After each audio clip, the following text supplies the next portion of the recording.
Bienvenidos a mi canal Nada que Ver. Hoy nos metemos de lleno en la brutal y catastrófica guerra por el mundo de Vigilus. Y ojo, que esto no fue un conflicto cualquiera, ¿eh? Nació de una herida en la mismísima realidad, desatando una crónica de destrucción a una escala que cuesta hasta imaginar. A ver, para ponernos en situación, hay que imaginarse la galaxia, pero partida por la mitad. Así, de repente. En el milenio 41 esto se convierte en una terrible realidad. La causa, una tormenta de energía psíquica gigantesca, un verdadero infierno llamado la Cicatrix Maledictum, o la Gran Fisura, que desgarró el espacio. De un lado el Imperium Sanctus, que, todavía tiene la luz del emperador. Y por el otro, el Imperium Nihilus. Una nueva edad oscura, vamos. Mundos y mundos completamente aislados, a su suerte, enfrentándose a sus peores miedos. Y claro, para ese Imperium Nihilus, aislado y desesperado, solo había una vía de escape. Un único y diminuto salvavidas, el corredor de Nachmund. Y justo en la boca de ese corredor, como si fuera un portero solitario, estaba Vigilus. Controlar este planeta no era una simple ventaja estratégica. Era, literalmente, controlar el destino de media galaxia. Vale, vamos a meternos en el meollo del asunto. Porque la gran tragedia de Vigilus es que el enemigo que vino de fuera solo fue la chispa que prendió la mecha. El planeta ya era una pira funeraria lista para arder, consumiéndose a fuego lento desde dentro.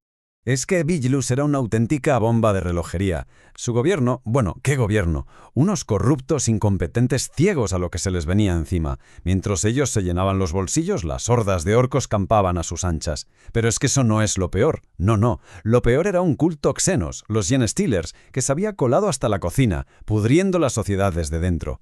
Y claro, con este panorama de desesperación, ¿qué pasa? Que la gente se entrega al caos. El planeta era un polvorín, solo faltaba la cerilla, nada más. Y la cerilla llegó.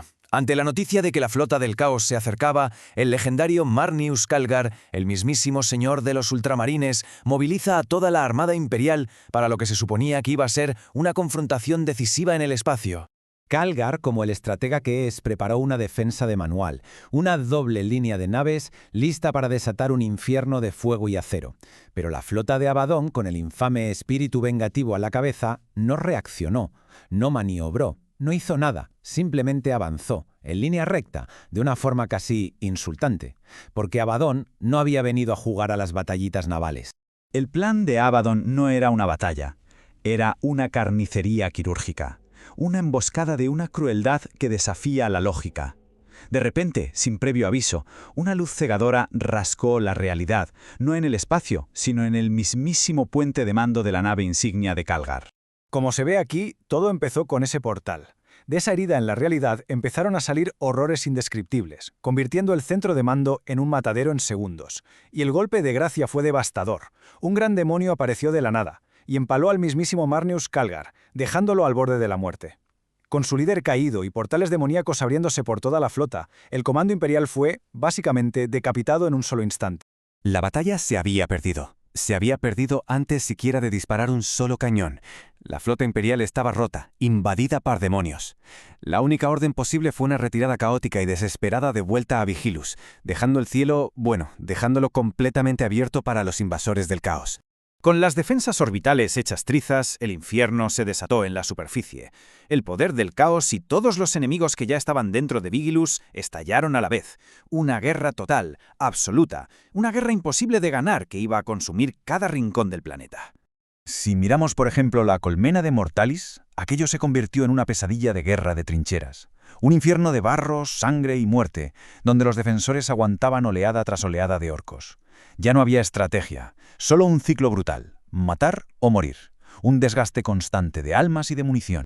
Mientras tanto, la colmena de Dorken ya estaba podrida por dentro. Era un nido de cultistas. Cuando los amos de la noche, esos sádicos legionarios del caos, llegaron pensando que iba a ser una masacre fácil, se llevaron una sorpresa. Los supuestos civiles eran fanáticos armados hasta los dientes. Y lo que vino después fue una brutal guerra a tres bandas en los suburbios en ruinas. Y luego estaba el horror en estado puro. La colmena de Doria fue el objetivo de las fuerzas de Nurgle, el dios de la plaga. Y no hablamos de una enfermedad normal. Era una plaga del caos que pudría la carne hasta convertirla en fango y que corroía el propio metal de la ciudad, transformándola en un foso de pestilencia, en una descomposición viviente. Pero conquistar el planeta no era lo único que quería Abaddon. El saqueador buscaba un secreto oculto en las entrañas de Vigilus, un arma con el poder de remodelar la galaxia a su antojo. oculta durante milenios. Ahí estaba, la garra del vacío, una reliquia de la edad oscura de la tecnología, esa era dorada y perdida de la humanidad. Y no era un simple cañón, no, era un arma del apocalipsis, una máquina que, al activarse, creaba un punto de gravedad imposible, una singularidad que literalmente se comía la realidad. Y entonces Abaddon la activó. Lo que siguió fue un cataclismo a escala planetaria. La singularidad en órbita empezó a desgarrar Vigilus. Las placas tectónicas se fracturaron, ciudades enteras colapsaron, y lo peor de todo, el agua, el recurso más valioso del planeta, fue arrancada de sus reservas y absorbida hacia el desierto, sentenciando a cualquier superviviente a una muerte lenta y agónica. El mundo, literalmente, se estaba deshaciendo. La moral de los defensores, claro, se hizo añicos. Un líder local lo resumió a la perfección.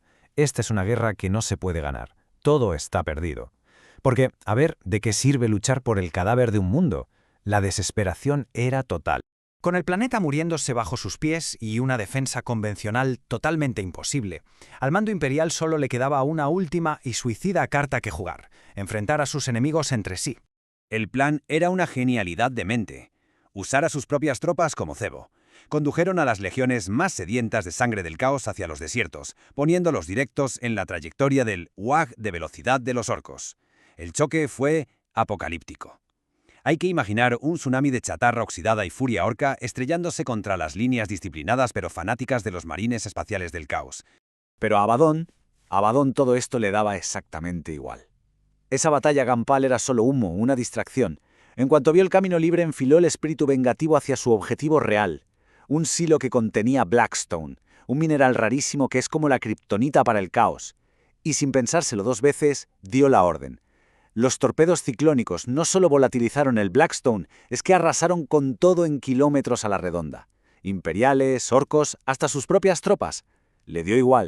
Abaddon había ganado. Había conseguido su objetivo estratégico, sí, pero el coste fue incalculable. Vigilus era un cascarón humeante, sus defensores estaban diezmados, y el corredor de Nachmund, la razón de ser de toda esta guerra, era más inestable que nunca. Y esto nos deja con una pregunta final, una pregunta que resuena en el vacío. ¿Cuál es el precio de una victoria pírrica? Cuando ganar significa la devastación total, ¿se le puede seguir llamando victoria? Y la guerra por el corredor de Nachmund estaba muy, muy lejos de terminar. Esta fue solo una de sus crónicas más oscuras.